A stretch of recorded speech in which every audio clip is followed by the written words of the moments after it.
അവസാന അന്താരാഷ്ട്ര വേദിയെന്ന് ശ്രീജേഷ് നേരത്തെ തന്നെ പ്രഖ്യാപിച്ചിരുന്നതാണ്.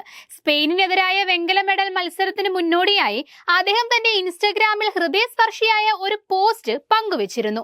ഈ ഒളിമ്പിക്സിൽ ഇന്ത്യയെ പ്രതിനിധീകരിക്കുക എന്നത് തന്റെ കായിക യാത്രയിലെ അസാധാരണമായ ഒരു അനുഭവമാണെന്ന് അവിടെ രേഖപ്പെടുത്തിയിരുന്നു.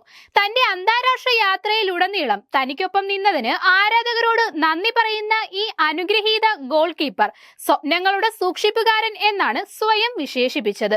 ദീർഘകാലം ഇന്ത്യൻ ഹോക്കി ടീമിന്റെ ഗോൾ വല കാത്ത ശ്രീജേഷ് ആഗസ്റ്റ് 8-ന് പാരീസ് ഒളിമ്പിക്സിലെ ഒരു വെങ്കല മെഡൽ എന്ന തന്റെ അന്താരാഷ്ട്ര കരിയറിൽ മികച്ച നേട്ടം കൂടി സ്വന്തമാക്കിയാണ് കളികളത്തിൽ നിന്നും വിടവാങ്ങിയത്.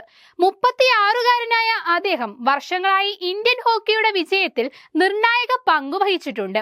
2021-ലെ ടോക്കിയോ ഒളിമ്പിക്സിൽ ആദ്യമായി ഒരു വെങ്കല മെഡൽ നേടി.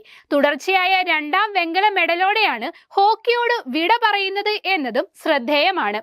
ജർമ്മനിക്കെതിരായ സെമിയിൽ ഇന്ത്യ തോറ്റതോടെ ഇന്ത്യക്കായി ഒളിമ്പിക് സ്വർണ്ണ മെഡൽ നേടുകയെന്ന PR ശ്രീജേഷിന്റെ സ്വപ്നം തകർന്നു. എന്നിരുന്നാലും അന്താരാഷ്ട്ര ഹോക്കിയിൽ നിന്ന് പുറത്തു പോകുന്നതിന് മുൻപ് ഒരു ഒളിമ്പിക് മെഡൽ കൂടി നേടാൻ ഇന്ത്യൻ ഇതിഹാസ ഗോൾ കീപ്പറിന് കഴിഞ്ഞുവെന്ന സന്തോഷത്തോടെയാണ് കളിക്കളത്തിലെ അദ്ദേഹത്തിന്റെ കൂട്ടുകാർ ശ്രീജേഷിനെ യാത്രയാക്കിയത്. 1988 മെയ് 8-ന് കേരളത്തിലെ എറണാകുളം ജില്ലയിൽ ജനിച്ച ശ്രീജേഷ് എളിയ തുടക്കത്തിൽ നിന്നാണ് വന്നത്.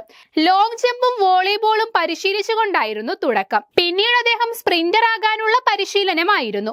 ഒടുവിൽ ഹോക്കിയിലെത്തുകയും ടീമിലെ ഗോൾ കീപ്പറായി തന്റെ ഇടം കണ്ടെത്തുകയും ചെയ്തു.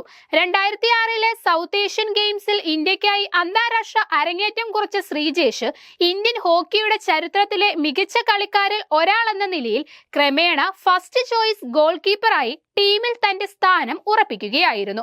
ഈ നീണ്ട യാത്രയിൽ നിരാശാജനകമായ അനുഭവങ്ങളും അദ്ദേഹത്തിന് ഉണ്ടായിട്ടുണ്ട്.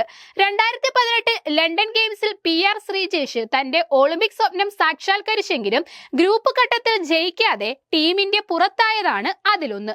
കഴിവുറ്റ ഈ ഗോൾ കീപ്പർ 2016-ലെ റിയോ ഗെയിംസിലും ഇന്ത്യൻ ടീമിന്റെ ഭാഗമായിരുന്നു. പക്ഷേ വെറും കൈയോടെ വീട്ടിലേക്ക് മടങ്ങേണ്ടി വന്നത് മറ്റൊരനുഭവം. 2 ഒളിമ്പിക് മെഡലുകൾ നേടാൻ ഇന്ത്യയെ സഹായിച്ചതിന് പുറമെ 2014, 2022 ഏഷ്യൻ ഗെയിംസുകളിലും 2011, 2016, 2018, 2023 വർഷങ്ങളിലെ ഏഷ്യൻ ചാമ്പ്യൻസ് ട്രോഫിയിലും ഉള്ള ഇന്ത്യയുടെ വിജയങ്ങളിൽ PR ശ്രീജേഷിന്റെ നിർണായക പങ്ക് എടുത്തു പറയേണ്ടതാണ്. 2016-ൽ ടീമിന്റെ ക്യാപ്റ്റനായതും അദ്ദേഹത്തിന്റെ നേട്ടങ്ങളിൽ ഒന്നാണ്. ഫുട്ബോളിന് ലക്ഷക്കണക്കിന് ആരാധകരുള്ള കേരളത്തിൽ നിന്നാണ് PR ശ്രീജേഷ് ഹോക്കിയിലേക്ക് വരുന്നത്. ഇവിടത്തെ ആളുകൾക്കിടയിൽ ഹോക്കി എന്ന കളി പിന്തുടർന്നു കാണുന്നവരെ ഇല്ല. എന്നിരുന്നാലും അന്താരാഷ്ട്ര വേദിയിലെ ഇതിഹാസ ഗോൾ കീപ്പർ കേരളത്തെ ഹോക്കി ഭൂപടത്തിൽ ഉൾപ്പെടുത്തുക മാത്രമല്ല, ഇവിടുത്തെ എണ്ണമറ്റ യുവ കായിക താരങ്ങളെ കായിക രംഗത്തേക്കും ഹോക്കിയിലേക്കും വരാൻ പ്രചോദിപ്പിക്കുകയും ചെയ്യുന്നു.